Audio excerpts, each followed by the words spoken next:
Hello everybody. Hopefully the video has started. I'm Craig Kimbrough with Positive Guru. And I guess I first should say Happy Easter and Happy Passover to those who are in the Jewish tradition. I actually, of course, my main thing is meditation. You know, how to use the meditation path to enhance our lives. I remember my teacher, Mr. Ambrister, would say that, this is not about any one particular religion. Actually, you take this and you add it to your religion, or you add it to whatever path you walk in life. And if you add the meditation to it, you actually enhance that path, whatever that path may be. And the reason why it's enhanced, because as we meditate, we are getting in touch with the divinity within ourselves. We're getting in touch with the quiet place within ourselves. It knows all, sees all, understands all, and can do all. So that's what, of course, I want to get into, because that's what this is all about. But I would be remiss, I guess, if I didn't at least mention Easter, the Easter holiday, since it is such a big holiday. If I didn't mention Passover, since it is such a big holiday tradition and big time of this year. And I jotted down a few of the aspects of the holidays. And I'm not going to claim to be an expert on Passover or even an expert on Easter. But I still jotted down some of the things that I did know about it.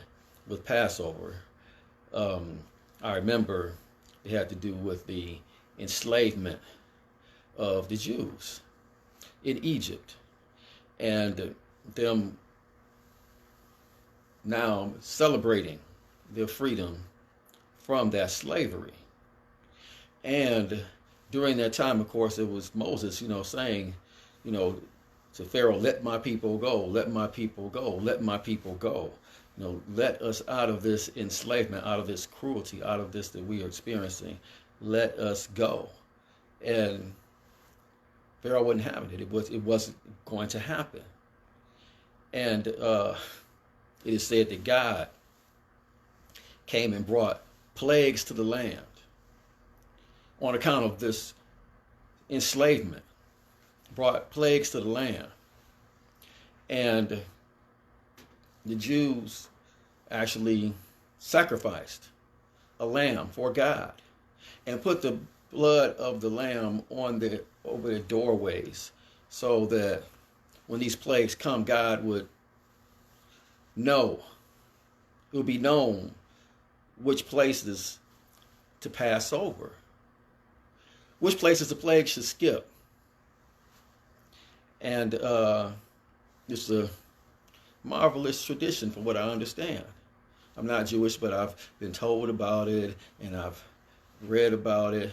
And it's a marvelous tradition. This celebrating of the freedom, this celebrating of the miracle of God, this celebrating of being released, this celebrating of being free, this celebrating of God looking out for his own, for her own. And it's beautiful. Now, in addition to this, I also think about the Christianity and the Easter holiday. And I was told that the word Easter comes from the word Esther, which means lamb, it's a sacrificial lamb. And of course, in the Christian tradition, Christ is viewed as the clean soul, the sacrificial lamb. And it goes along with this tradition of the eating of the lamb to forgive, the sacrifice of the lamb to God, and then the forgiving of sins on account of this. And of course, in the Bible, in the Christian tradition, we learn that Jesus gave up his sins. And again, the main thing I'm going to get is to the meditation path, but I feel like I should at least talk about this a little bit.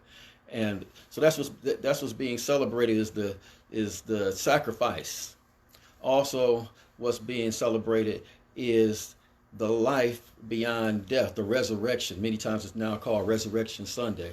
That resurrection that Jesus showing that I am beyond death, showing once again that I and my Father are one,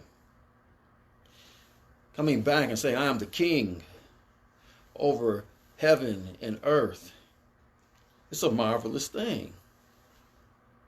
And now I want to relate all of this to the meditation science and to us, because I feel like all these traditions are about us. It's not about 3,500 years ago and the freedom of the Jews, although it is, but it's ultimately about them. It's about us and our freedom. It's not just about the sacrificing of the lamb 3,500 years ago and the Passover, those who were God's own being passed over. It's about us being passed over by plagues. I remember Mr. Ambrister used to say, if you're meditating, and he would get this from his teacher, Dr. Thin, they can drop the atomic bomb and it'll skip right over your house. It's the Passover. And when he would say, if you're meditating, that means if you are not just meditating once or meditating twice, but if you are taking the time to go within, to move beyond your ego. When you move beyond your ego, then you are doing what Jesus talked about when he said, I and my Father are one. You are moving into the oneness. You know, Jesus said that these things I do, you can do and greater. That this isn't about me. This isn't about Jesus speaking in terms of Jesus saying this, but this is about you. These things I do, you can do and greater. I say unto you that ye are gods. Jesus' words, saying that, once again, this that you watch him doing, he's saying this that you watch me doing, these are the things that you are to do. This sacrificing in the meditation tradition, every time we meditate, we are actually sacrificing ourselves. We are actually sacrificing our ego. We're actually washing our soul of the sins of karma, of past deeds and actions and thoughts and worries and concerns and all these different things. We're washing ourselves clear of these things during this meditation process.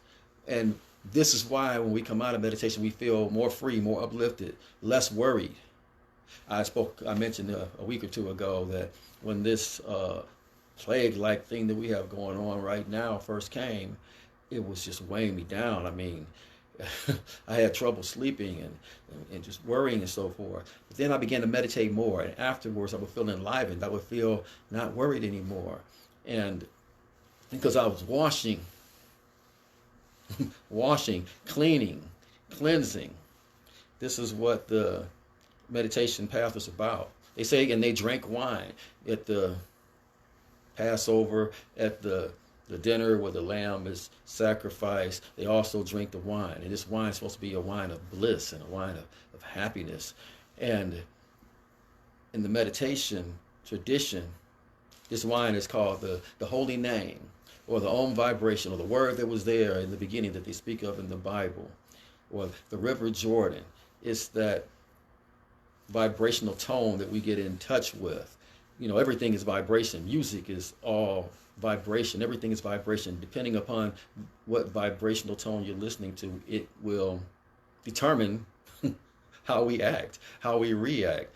And when we go within and we listen to the vibrational tone that correspond with the upper regions in the temple, the body, the temple of the living God. When we meditate, we're actually going within the temple. When we go to the upper floors of the temple, the upper floors of the temple, that's the 6th and the 7th chakra. That's right here is the 6th chakra, or the all-seeing eye, the eye of Horus. This is where we begin the meditation process that we use in the tradition in which I was taught. And then afterwards, the top of the head, the mountaintop, the mountain of transfiguration, the seventh chakra. When we are focusing on those regions and we are closing our mind to the outside world, we begin to come in touch with the vibration, which is also referred to as the wine divine, which is also referred to as the River Jordan, which people also imitate, and they're going, they're imitating this vibration that you can even begin to hear once your mind is off of all the cares, off of all the worries, off of all the concerns. And when you enter into this region, then you are coming into contact with the God mind, the Christ mind within you. Christ is a word that means God. So, God appearing in man. But this is what the meditation science is all about. And as we practice this, and we practice this, and we practice this, we get to the point where we built up a spiritual armor, an aura. We all have an aura, but now it's shining in a way in which it hadn't. The more we take this time to go within and wash off all these worries and concerns and all these things that have gone on in our life, and we come into contact with this higher consciousness within us, now we are armed with the spiritual armor. And there's almost like a force field around us. And the plagues, they skip over us. And when they hit us, they don't hit us in the same way in which they would have previously. Like when Jesus was on the cross and he reflected and said, "Thy will is done." Father, Father, why hast thou forsaken me? Then he reflects. Reflection is meditation. Reflection is a realization. And he says, "Oh, thy will is done." Now he's in that spiritual place. He's in that meditational realm. Now he's able to help the one on the cross next to him. They have in one of these, I believe it's like the Gospel of Philip, one of these hidden Gospels that was dug up. All these Gospels are Gospels that were dug up way back when and were discovered. But there's one, the Gospel of Philip, that didn't make the Bible, where they talk about that Jesus, and it's also, I know Joseph Campbell says it's also somewhere in the Bible, but if not, it's in the Gospel. It's in the Gospel of Philip, where he talks about the Jesus dance. He says, "I am the Alpha and I am the Omega," and he's doing this dance prior to being crucified. He is above the entire situation, just like when on the cross. Now, I wasn't there. I don't know which is more authentic or whatnot, but I do know that when we go inside and move into the mystical consciousness, we are above the things that are going on in our world. We are above the calamities. Some of them skip over us. Others, as we're going through them with a peace and even joy. I remember one of my friends, my friend Aaron, one time he was going through this terrible experience, and then he had this revelation. And in the midst of this terrible experience that was still plaguing him, he couldn't believe it. He was actually enjoying it. He was seeing the lesson. He was seeing the beauty within it. So when I think of the Easter tradition, and I think of Jesus, when I think of the sacrifices, I think of all these things, I think about my own life, because I feel like that's what the traditions are trying to get us to do, is to look at our lives. I think of my own life, and I think about moving beyond birth, beyond death, moving into the land that is beyond that. Although I walk through the valley of the shadow of death, I fear no evil. When we are beyond this and we have moved into the mystical consciousness, we are beyond this. I think about moving into the spiritual experience that transcends Christianity, it transcends Judaism, that transcends any faith there is. That's about you. The same you that Jesus was talking to, and he says, "I and my Father are one." And then he said, "But my Father's much greater than I." And he says, "These things I do you can do and greater. We are to move into this. And the reason why I meditate is to get beyond my ego so that I can move into this. When I think about the Easter tradition, I'm reminded that we are spiritual beings. We're beyond this flesh that we see. When our loved ones leave, we know that they're beyond this flesh. When I think of the Easter tradition, when I think of the Passover tradition, I think of freedom. I think of me being freed from my own enslavement, from my cares, my worries, my fears, even from my hopes. I think of being free. And I work on moving into that consciousness of the freedom. So now as I walk out into the world, I'm no longer afraid, where I was just not too long ago. I'm no longer afraid. I'm able to move past my past sins and my past transgressions. Not too long ago, I was entrapped in a sin, a mistake. And it was holding me and gripping me. And I remember I was telling my son about it, and he was saying, wow, he was just floored by how this thing was gripping me and how small it was, but how big I was making it was. But at the same time, he was relating to how he does this in his own world. And he was just surprised that, and I guess in some ways, he looks up to me. He's surprised that, how could you be held back by this? But at the same time, he went through my journey to freedom. And it was just a simple thing. I've talked about it before. I had made a mistake with family members that I love. One of my uncles had passed away.